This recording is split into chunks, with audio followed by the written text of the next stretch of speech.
네, 우리 사랑하는 성도 여러분, 계속 우리는 비대면 예배를 드리고 있습니다. 그러나 어디에 계시든지 주의 이름으로 모인 곳에는 하나님이 함께 하시는 복된 예배의 시간이 될 줄로 믿습니다. 자, 저희는 지금 이 사순절 기간을 지내고 있습니다. 저는 오늘 여러분과 제가 사순절에 무엇을 생각해야 될 것인가, 이런 내용을 가지고 함께 은혜받는 시간을 갖고 싶습니다. 여러분, 미국의 존스 홉킨스 대학교라고 있는데 그 학교 부속 병원이 세계적인 병원입니다.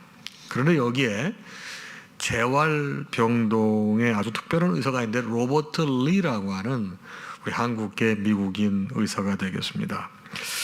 이분은 절망에 빠진 사람들에게 새로운 도전과 희망의 증거가 되는, 삶 자체가 증거가 되는 사람이 되겠습니다. 이분은 8살 때 미국으로 이민을 가게 됐습니다.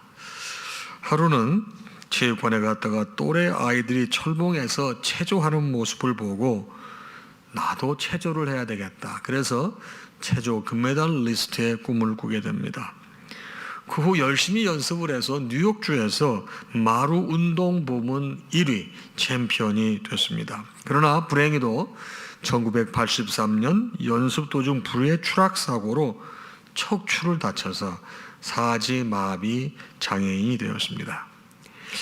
이 이승복이라고 하는 사람인데요, 이승복은 병실에 갇혀 절망 가운데 있었을 때 복음을 접하게 돼서 예수를 만나고, 그 전에 예수를 알았지만 미지근하게 신앙생활을 했었거든요. 근데 병실에서 예수를, 인격적으로 성령 하나님을 체험하게 됩니다. 그리고서 내가 이렇게 있어서는 안 되지, 새로운 삶에 도전을 하게 됩니다. 그래서 그런 자신과 같이 절망에 빠져 있는 병자들에게 희망을 줘야 되겠다, 그러기 위해서 내가 이 장애가 있는 몸을 가지고도 의사가 돼야 되겠다 결심을 하고 농문의과대학을 졸업합니다. 하버드 대학교에서 의과대학을 마쳤어요. 거기서 인턴 생활을 마치고 바로 수석으로 마치고 존스 홉킨스 대학교에 가서 또 열심히 여러분 이 트레이닝을 받아서 전문의가 된 거죠. 여러분, 주변에 있는 모든 사람들은 이승복 박사를 슈퍼맨이라고 부릅니다. 많은 사람들은 그에게 당신의 삶이 우리에게 희망이 되고 용기가 됩니다, 이런 얘기를 합니다. 근데 이 양반이 기적은 당신 안에 있습니다, 그런 얘기를 많이 듣고 영감을 받아서 기적은 당신 안에 있습니다라는 책을 썼죠. 절망 속에 있는 사람들에게, 재활병동이라고 말씀드렸잖아요. 재활병동은 불의의 사고로 장애가 생긴 사람들이 바로 이제 새로운 삶에, 바로 이 일상적인 삶에 적용하기 위해, 적응하기 위해서 자꾸만 이렇게 재활치료받는 데가 재활병동이니까 장애가 있는 거죠. 근데 이 사람도 장애가 있는데 여러분 사지를 못 쓴단 말이에요. 이 하반신을 다 못 쓰고 휠체어 타고 다닌단 말이에요. 그래, 이걸 보면서 이제 용기를 갖게 만드는 거예요. 저 사람을 보게 되면 나도 일어설 수 있겠구나. 그래서 많은 환자들이 그 이승복 박사를 보고서 나도 할 수 있다는 희망을 가지게 되었습니다. 왜요? 이 사람 자신이 절망에서 희망으로 살아간 사람이기 때문에 그렇습니다. 자, 오늘 이 본문의 말씀은 십자가를 지신 예수님의 모습을 이렇게 이제 상기할 수 있는 그런 내용이 되겠습니다. 여러분, 우리의 삶은 생각의 차이에 따라서 완전히 다른 사람으로 변합니다. 존 템플턴은 마음속에서 일어난 생각은 그 속성상 밖으로 드러나기 마련이라고 그랬습니다. 여러분, 그래서 80대 20대의 법칙을 보게 되면 20%의 생각이 80%의 삶을 지배한다, 이런 얘기를 하거든요. 여러분, 그래서 우리의 손과 발은 생각으로부터, 사고로부터 자유로울 수가 없는 것입니다. 부정적인 생각은 절대로 긍정적인 결과를 낳지 못해요. 좋은 생각과 행동은 결코 나쁜 결과를 낳지 않습니다. 나쁜 생각과 행동은 결코 좋은 결과를 낳을 수 없습니다. 우리의 긍정적이며 적극적인 생각은 우리의 손과 발을, 그리고 우리의 행동을 그렇게 만드는 거예요. 그럼 여러분과 제가 이 사순절에 어떤 생각이 여러분과 저의 삶을 지배한다면 어떻게 우리의 삶이 바뀔까요? 저는 그래서 여러분과 제가 사순절에 먼저 십자가를 지신 예수 그리스도를 생각했으면 좋겠다, 이런 생각을 갖습니다. 2절에 보니 저는 그 앞에 있는 즐거움을 위하여 십자가를 참으사 그랬습니다. 여러분, 십자가라고 하는 것은 사람이 감당하기 힘든 가장 치욕과 고통의 형벌 방법입니다. 불명예스럽고 견디기 힘든 형벌이죠. 로마는 자국민들에게는 십자가 형벌을 주지 않았습니다. 그러나 예수님은 유대인이기 때문에 그 치욕과 고통의 십자가를 받아들이셔야 된다고, 운명적으로 받아들이셔야 된다고 생각을 할 뻔했습니다, 인간적으로. 그러나 주님께서는 그걸 운명적으로 받아들인 게 아니에요. 말씀해 보게 되면 십자가를 참으셨다고 그랬어요. 당신 사명이거든요. 사명. 예수님은 능력이 있으신 분이기 때문에 당시에 당신이 원하시기만 하면 얼마든 십자가를 거절하실 수 있습니다. 그러나 주님께서는 하나님 아버지의 섭리에 따라 당신이 그 사명을 감당해야 하기에 그분은 고통스러운 십자가를 끝까지 참아내심으로 여러분과 저를 구원의 길로 인도하신 것입니다. 주님께서는 십자가상에서 각종 고통을 참으셨습니다. 채찍에 맞으셨고 뺨도 맞으셨습니다. 여러분, 이게 뭡니까? 뺨을 맞는다고 해서 인격적인 모독이거든요. 옆구리에 여러분 창이 찔렸습니다. 머리에는 조롱의 대상인 가시면류관을 씌웠습니다. 결국 주님께서는 사지의 못이 바뀌었죠. 십자가의 고통은 최고의 고통이었습니다. 무엇 때문에 주님께서 이렇게 고통을 겪으셨습니까? 바로 여러분과 저를 구원하시기 위해 하나님의 귀한 섭리를 이루시기 위해서 그런 거예요. 그러므로 사순절에 여러분과 제가 생각해야 될 중요한 것이 뭐냐? 사고가 행동을 지배한다고 그랬으니까 우리의 생각은 뭐냐? 십자가를 참으신 예수 그리스도를 생각해야 됩니다. 마태복음 27장 46절에 보니 제9시쯤에 예수께서 크게 소리질러 이르시되 엘리 엘리 라마 사박다니 하시니 이는 곧 나의 하나님 나의 하나님 어찌하여 나를 버리셨나이까 하는 뜻이라. 여러분, 엘리 엘리 라마 사박다니는 하나님께 예수님께서 버림받는 고통을 표현하는 거예요. 여러분, 주께서 바로 그 십자가의 고통을 감내하셨기에 우리가 구원 백성이 된 것입니다. 여러분, 아프리카 오지라 또 다른 오지에서 선교하는 선교사님들의 이 선교 보고를 듣노라고 하면 너무 감동적인 게 많습니다. 여러분, 중앙아프리카 오지에 파송을 받은 조지 애틀리라고 하는 선교사님이 있었습니다. 여러분, 그곳은 예전부터 하도 무서운 맹수가 많아서 맹수로부터 자신을 보호하기 위해서 이 조지 애틀리 선교사는 총을 가지고 갈 수밖에 없었습니다. 그런데 그곳 원주민들은 자기들 땅에 들어온 복음을 전하러 들어온 백인을 보면 창과 몽둥이로 그들을 여러분 때리고 심지어 죽이기도 했습니다. 오랜 시간 동안 우상 숭배에 젖어 있었기에 다른 신을 섬기게 한다고 하면 그 선교사를 죽여야 되는 거예요. 그게 그 사람들의 문화였습니다. 한 분은 이제 이 조지 애틀리 선교사가 있는 집에 이 지역 주민들이 전부 집을 에워쌌습니다. 죽이러 온 거예요. 근데 그 당시 이 조지 애틀리 선교사에게는 영국제 연발 총이 있었어요. 여러분, 이 엽총 같은 거 있지 않습니까? 그런 총이 있었어요. 여러분, 많이 왔어도 그 총만 댕기면 연발총이니까요, 여러분 다 죽일 수 있어요. 하지만 그들이 집을 공격했을 때 자기 손 옆에 여러분 총이 있었음에도 불구하고 그들이 몽둥이를 때릴 때 맞고 창으로 찌를 때 방어하지 않고 여러분 결국 맞고 찔리고, 그래서 조지 애틀리 선교사는 죽어갔습니다. 그럼에도 불구하고 옆에 있는 총을 결코 사용하지 않고 방아쇠를 당기지 않았습니다. 만약에 내가 총을 당기게 나는 살 수 있을지 모르지만 저들에게 복음을 전할 수 없고 선교는 영원히 끝날 것이라고 하는 그런 생각이 있어서 자기가 맞아도 찔려도 참았습니다. 사람을 죽인 자가 전하는 예수를 저들이 믿겠는가? 안 믿죠. 그래서 애틀리 선교사는 끝까지 총을 사용하지 않고 결국은 개처럼 끌려가서 사지를 찢기고 비참하게 순교하고 말았습니다. 조지 애틀리 선교사가 죽고 난 다음에 주장은 바로 그의 집에 있었던 자동 여러분 연발총을 보게 됐습니다. 여러분 거기에 보니까 무려 실탄이 10발 이상이 장전되어 있었던 거예요. 그때서야 비로소 주장은 이 선교사님의 고귀한 뜻을 깨닫게 됩니다. 그는 선교사의 시신에 입을 맞추면서 이 사람은 우리를 살리기 위해서 대신 죽은 사람이다.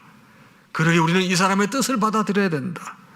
그래서 그곳 원주민들 전체는 애틀리 선교사가 전하려고 했던 예수 그리스도를 영접하게 됐습니다. 우리를 위해 십자가 고통을 지신 예수님의 모습이 꼭 이와 같습니다. 당시 극악무도한 죄인을 처형시키는 저주스러운 사형의 방법이 십자가 사형입니다. 사형수가 십자가를 지고 현장에 도착하면 옷을 벗기고 십자가 형틀에 두 손과 두 발을 못으로 고정시킵니다. 손과 발이 찢어지면서 몸속에 피가 흘러나와 결국은 죽게 되는 거죠. 어떤 죄수는 사흘 동안 고통을 당하다 죽기도 합니다. 그런데 우리 예수님은 십자가에 못 박힌 지 6시간 만에 운명하셨습니다. 채찍에 너무 많이 맞아 기진한 상태였기 때문입니다. 아무 죄 없으신 주님, 온갖 극심한 고통 가운데서 죄로 타락한 모든 사람의 죄값을 대신 치르신 거예요. 그래서 여러분과 제가 이 고난주간을 기다리면서 이 사순절을 보낼 때 꼭 생각해야 될 게 뭐냐?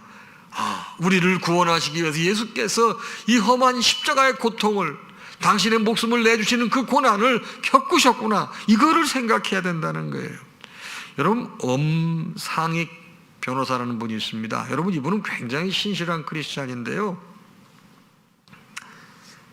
변호사인데 내가 주님을 위해서 무엇을로 헌신할까? 이 양반은 그런 생각을 했어요. 내가 변호사가 됐으니까 어떻게 해서 돈을 많이 벌까를 생각한 게 아니고 어떻게 하면 내가 나에게 있는 이 재능을 가지고 주님을 섬길 것인가. 그래서 양반이 생각한 게 뭐냐면 돈 없는 사람들을 위해서 무료 변론을 시작했습니다. 여러분, 그리고 탈옥수 신창원 알죠? 여러분, 돈을 줘도 이런 사람들은 다 변호를 안 맡습니다. 국선 변호인들이 맡아야 되는데 국선 변호인들로 이런 사람은 다 기피하는 거예요. 그런데 바로 이 엄상익 변호사는 이런 사람들도 자원해서 맡았습니다. 여러분, 그러다 보니까 재판 도중에 판사에게 수모를 당하기도 하는 거예요. 아무리 변호사라도 여러분 다 드러났는데 그걸 갖다가 이 죄를 경감시키기 위해서 변론하는 모습이 판사가 볼 때 그냥 기가 막힌 거예요. 그래서 수모를 주기도 하고 그랬다는 겁니다. 그럴 때는 속이 상하는 거예요. 그런데 하나님, 내가 이럴 때만 너무 속이 상한데 이럴 때 어떻게 했으면 좋겠습니까?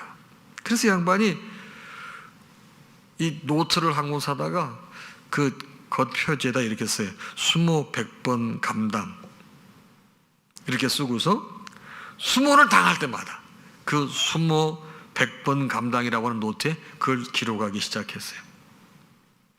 이렇게 하니까 주님의 십자가를 묵상하면서 너끈히 극복할 수 있더라는 거예요. 나중에 판사가 미안하다고 하기까지 했고 또 그런 일을 통해서 적지 않은 죄수들이 개과천선하는 것을 봤다는 거예요. 참 괜찮죠? 수모 100번 감당하기 노트. 이거 주님의 십자가의 고난을 생각하지 못했으면 자기 이렇게 못했다는 것입니다. 여러분과 제가 이 고난 주간을 여러분 기다리는 이 여러분 사순절에 여러분과 제가 해야 될 게 뭡니까? 십자가를 참으신 예수 그리스도를 생각하는 거예요. 동시에 또 뭐를 생각해야 되느냐? 하나님 보좌 우편에 앉아 계신 예수님을 생각해야 됩니다. 오늘 본문 2절이죠. 하나님 보좌 우편에 앉으셨느니라. 자, 예수님께서는 고난 받으시고 죽으신 후 부활하셔 하나님의 보좌 우편에 앉으셨습니다. 여러분, 승천하셨잖아요. 이거는 여러분 뭡니까? 그리스도의 영화를 가리키는 것인데 십자가에서의 죽음이 끝이 아님을 보여주는 거예요. 사흘 만에 다시 살아나셔서 부활 승천. 여러분 40일 동안 이 땅에 계시다가 여러분 승천하신 거 아닙니까? 바로 승천하신 다음에 하나님의 보좌 우편에 앉으심으로 모든 비난과 오명을 불식시키시고 영광을 회복하신 거예요. 보좌 우편에 앉아 계신 우리 주님, 여러분과 저로 하여금 현재의 고난을 극복하고 영원한 영광을 차지하라고 이 삶 자체로 계시하시고 도전시키시고 보여주시는 거예요. 그러므로 여러분도 저도 이 사순절을 보낼 때 뭐를 생각해야 되느냐? 하나님 보좌 우편에 앉아 계신 예수님을 생각하게 되면은 내가 이 땅에서의 고난과 어려움이 있다 하더라도 내가 주의 자녀이기 때문에 여러분, 내가 주님의 영광에 함께 동참한다는, 여러분 주님이 보좌에 앉아 계시기에 나도 동참한다는 그런 생각을 가지고 이 사순절을 보내야 된다는 것입니다. 시편 110편 1절에 보니 여호와께서 내 주에게 말씀하시기를 내가 내 원수로 내 발등상 되게 하기까지 너는 내 우편에 앉으라 하셨도다. 여러분, 이게 무슨 말씀이에요? 왕의 즉위식입니다. 바로 십자가가 어떤 상황이에요? 아주 비천하고 비하하고 여러분 아주 이 가장 극악무도한 그런 사람들을 처형하는 방법이 십자가였지 않습니까? 여러분 십자가가 여러분 지금 다 아주 이 천박한 비하의 신분이에요. 그런데 하나님께서는 예수 그리스도를 왕의 신분으로 복귀시켜 주신 거예요. 보좌가 뭐예요? 왕의 자리예요. 오른편이 뭐예요? 여러분 승리를 말하는 거예요. 그렇습니다. 하나님 보좌 우편에 앉아 계신 예수님을 이 사순절 기간에 여러분과 제가 생각해야 되는 거예요.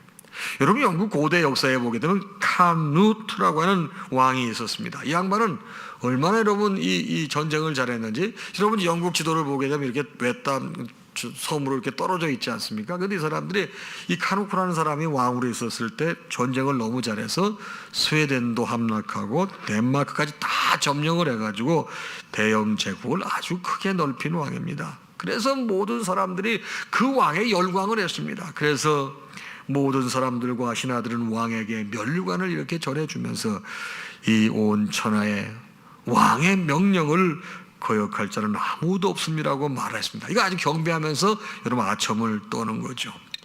이 말을 듣고 왕이 신하들을 데리고 바닷가에 가서 소리를 지릅니다. 여러분 바다가 잠잠하지 않잖아요. 바다가 치고 그러니까 소리를 질러서 왕이 바다여 조용하라, 바다야 잠잠하라, 이렇게 소리를 질러요. 근데 바다가 말을 안 들어. 조용하지도 않고 잠잠하지도 않아. 여러분 바다가 말을 들어요? 사람이 말한다고? 그러자 다 그걸 의아하게 바라보고 있던 신하들에게 향해서 왕이 이렇게 말하고 웃으면서, 봐라, 내 말을 순종할 자가 어디 있느냐. 벌써 이 신하들의 마음도 다 아는 거예요. 오직 하나님만이 저 바다를 고요하게 하실 수 있는 것이 아니냐. 이 세상에 왕이 어디 있느냐. 왕은 머리에서 조용히 자기의 왕관을 벗어놓고 이렇게 말합니다. 나는 한평생 왕관을 쓰지 아니하리라. 여러분, 그래서 지금 그 아누크 왕이 썼던 그 왕관이 지금도 대형 박물관에 있어요. 이 땅의 유일한 왕관의 주인은 바로 천지 만물을 창조하시고 모든 인류의 죄를 구속하신 예수 그리스도이십니다. 실제로 주님은 하나님 보좌 우편에서 그 왕관의 영광을 누리며 성도의 구원을 위해서 중보하고 계시는 거예요. 그러게 여러분과 제가 사순절을 보내면서 뭘 생각해야 되느냐? 하나님 보좌 우편에 앉아 계신 예수 그리스도, 그분이 어떻게 해서 그 자리에 앉게 됐는가, 그 과정을 생각해야 된다 이 말이에요. 여러분, 십자가의 형벌은 가장 천박하고 가장 비천하고 가장 고통스러운 자리였지만은 주님의 섭리 속에, 계획 속에 그 사명을 감당했던 주님께서 그를 변해서 가장 비천한 자리에서 왕의 자리로 옮겨주신 것이다 이 말이에요. 여러분도 저도 이 세상의 장막이 허물어지고 나면 주님께 가게 될 터인데, 그때 주님께서 고생했다고, 수고했다고, 여러분 그 보좌에 계신 주님과 함께 영원히 왕노릇할 수 있도록 여러분과 저를 이끌어 주신다는 거예요.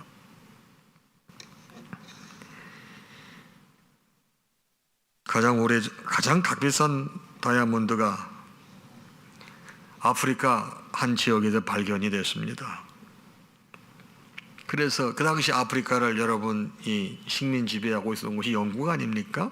그래서 그 광산의 이 책임자가 그 다이아몬드를 여왕에게 바로 여왕의 왕관을 장식하는 데 쓰라고 이렇게 헌납하게 되었습니다. 여러분 다이아몬드가 처음에 다 이 세공이 된 게 아니라 울퉁불퉁한 이런 원석 덩어리죠. 근데 세공인이 이 다이아몬드의 이 형태를 예쁘게 가꾸고 최대한 크게 만들려고 노력을 많이 해요. 그렇지만 여러분 필요 없는 부분을 잘라내야 되거든요. 보색 세공인은 몇 달 동안 고생을 해서 원석을 이리저리 다듬은 다음에 아름다운 보석으로 바꾸어 놓았습니다.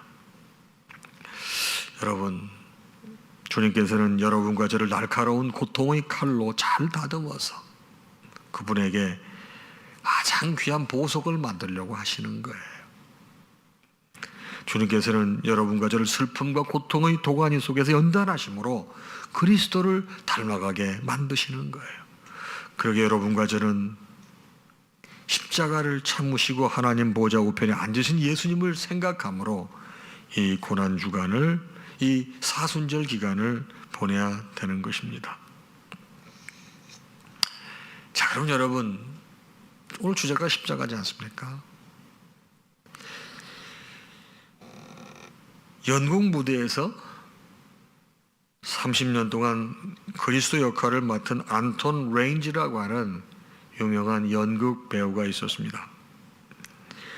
그러던 어느 날 온갖 카메라 장비를 짊어진 어느 부인이 예수 그리스도의 십자가를 들어 옮기는 자기 남편의 사진을 찍고 싶어서 그런 생각을 가지고 온 거예요. 그래서 점심시간에 그 부부는 안톤 레이지가 연기하는 연극 무대에 접근했고 남편은 무대 위에 놓여있던 그 십자가 있는 곳으로 갑니다. 그리고 필사적으로 그 십자가를 지려고 노력하고 그러면 아내는 그걸 찍으려고 스탠바이를 했던 거죠.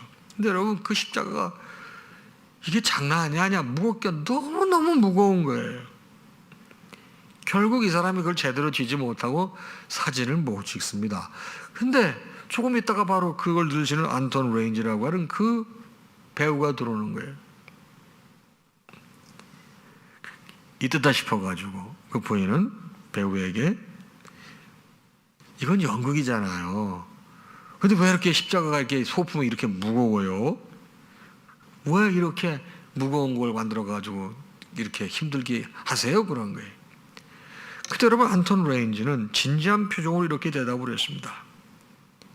제가 만일 십자가의 무게를 느끼지 못한다면 예수님의 역할을 제대로 감당할 수 없기 때문에 그렇습니다. 여러분 저는 이 안톤 레인지의 이 표현이 우리 신앙생활하는 여러분과 저에게 너무나 가치 있는 교훈을 줄 수 있다고 보는 거예요. 비단 예수님께서 단 한 번의 십자가의 죽으심과 부활하심을 통해 구원의 모든 역사를 완성하셨지만 내가 그 십자가의 은총에 부합된 삶을 살지 않는다면 예수님의 십자가는 나와는 무관한 거예요. 성도의 삶은 그리스도의 십자가의 고난에 동참하며 그리스도의 영광을 주님과 함께 누리는 것이 성도의 삶입니다. 고난에 동참하며 주님의 영광을 함께 누리는 거예요. 이게 바로 성도의 자세인 것입니다. 여러분과 제가 그러기 때문에 그 십자가를 져야 되는데 어느 시골 마을에 아주 몹시 힘들게 생활하는 자매가 있었습니다. 신앙생활을 하며 믿음으로 이어가고 있었지만 너무나 이 삶이 힘든 거예요.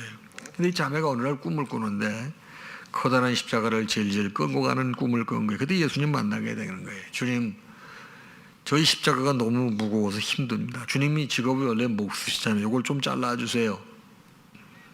주님께서 빙그레 웃으시면서 십자가를 잘라주셨습니다. 십자가는 네 군데잖아요. 한쪽 잘라요. 또 꿈에서 이쪽도 또 꿈에 이쪽도 잘라주세요. 힘드니까. 거절 안 해도 잘라주셨어요. 이쪽도 잘라주세요. 또 잘라주셨어요. 또 살다가 또 힘들어요. 이쪽도 이게 다 잘라주셨어요. 이게 한편 가볍고 이제는 이게 질만한 거예요. 좋은 거예요. 그런데 꿈속입니다. 꿈속인데 앞에 요단강이 보이는 거예요. 근데 여러분, 요단강을 건너야 되는데 뒤에 오는 사람이 자기가 지고 오는 십자가를 갖다 이게 탁 속에 탁 걸쳐놓더니 쑥 건너가는 거예요. 근데 자기도 걸쳐보려고 그랬더니 이미 다 잘라가지고 이 몽당 십자가가 된 거야. 자매는 서러운 나머지 강가에 털썩 주저앉아 엉엉 울면서 예수님을 찾았지만 이미 소용이 없었습니다. 이 자매 잠이 깼습니다. 그때 주님의 음성이 들린 거예요. 누구든지 나를 쫓아오려거든 자기를 부인하고 자기 십자가를 지고 따를지니라. 여러분, 우리의 십자가가 무겁다고 여러분 그냥 잘라내게 되면 여러분 결국 그거는 자기의 십자가를 온전히 지는 게 아닙니다. 여러분 맥스 루케이도라는 분 아시죠? 유명한 크리스천 작가입니다. 여러분 이 양반이 목사님이신데 예수님처럼이라고 하는 아주 조그만 책을 통해서 아주 의미심장한 말을 남겼어요. 하나님은 당신을 있는 그대로 사랑하신다. 그러나 그대로 두시지는 않는다.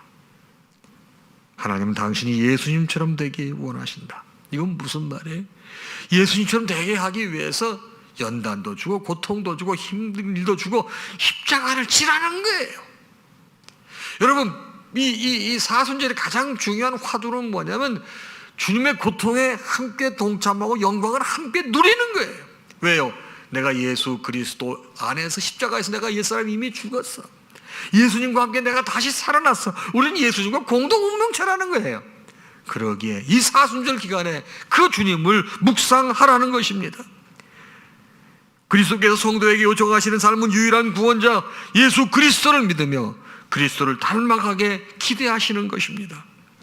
이를 위해서 무엇보다도 나를 부인하고 나의 십자가를 지고 주님을 따르게 될 때 이 사순절 기간에 내가 무엇을 생각해야 되는지 깨닫게 해주시는 거예요. 소두의 말씀을 드렸으면 생각이 행동을 지배한다고. 내 생각이 나의 사지를 통제하는 거예요. 뭐를 생각해야 된다고요? 여러분 십자가의 고통을 생각하자. 동시에 뭐를 생각해야 된다고요? 십자가의 고통 이후에 주님께서 하나님 보좌 우편에 앉아 계시는 걸 생각하자. 결론적으로 우리는 이 사순절 기간에 주님의 고통에 동참하고 그 다음에 여러분 주님과 함께 영원히 왕노릇하는 여러분 영광에 함께 누려야 된다는 거예요. 이 사실을 여러분이 영적으로 깨닫고 살게 되면 여러분 이 땅의 삶에 그렇게 질척거리지 않습니다. 이 땅의 삶에 그렇게 일희일비하지 않습니다. 잡히지 않는 행복을 찾아서 이렇게 배회 방황하지도 않습니다. 왜요? 예수 안에 모든 것이 들어있기 때문에 그렇습니다. 사랑하는 성도 여러분, 이 사순절을 보내면서 다시 한번 여러분과 저를 구원하시기 위해서 목숨을 내어주시오 십자가를 지신 그리스도를 묵상하시며 그분의 고통을 생각하고 동시에 그 고통이 죽음이 끝이 아니라 더 놀라운 도약과 발전이 있는 바로 주님과 영광을 함께 누리는 십자가의 보호자 오른쪽 주님의 보호자 오른쪽에 앉아 계신 그리스도를 생각하면서 영원한 영광을 소망하고 영화를 소망하는 여러분들 되시기를 주님의 이름으로 축복합니다. 찬양하겠습니다.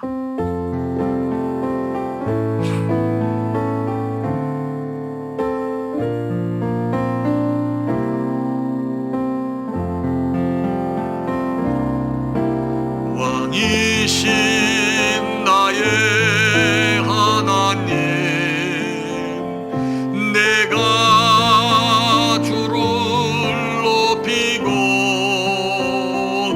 영원히 주의